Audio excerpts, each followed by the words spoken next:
লাউ ঘন্ট করতে লাগছে। লাউটা যেন কচি হয়, কচি হলে তবেই কিন্তু ভালো লাগবে। আর বড়ি, লাউগুলোকে এরকমভাবে ঝিরি করে কেটে নিয়েছি। লাউগুলো কড়াইতে দিয়ে দিয়েছি। এবার দেব সামান্য নুন। এবার একটু নাড়িয়ে ঢাকা দিয়ে দেবো, গ্যাসটা সিমিয়ে দিয়ে। লাউটা যদি এখানে একটু নরম করে নেওয়া যায়, বা মানে হাফ সেদ্ধ করে নেওয়া যায়, তাহলে যখন মশলা কষানোর পর দেব রান্নাটা তাড়াতাড়ি হবে। লাউটাকে দেখুন এরকম সেদ্ধ, হাফ সেদ্ধ করেছি।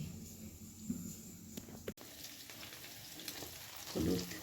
এবার এই মশলাটা একটু কষিয়ে নেব। মশলাটা এরকম ভাজা হয়ে এসেছে। এবার এর মধ্যে দিয়ে দেবো লাউটা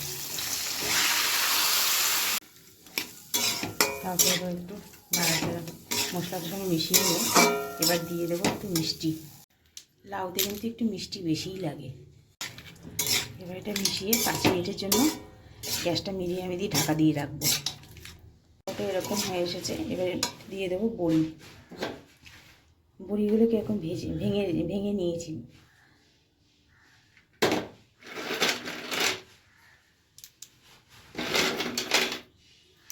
একটু পোস্ত বেটে নিয়েছি, সেটা দিয়ে দেবো। এবার সব কিছু মিশিয়ে নেব। দিয়ে দেবো ধনেপাতা। এবার এতে দিয়ে দেবো 1 চামচ ঘি। ঘিটা দিয়ে একটু মিশিয়ে নিলাম।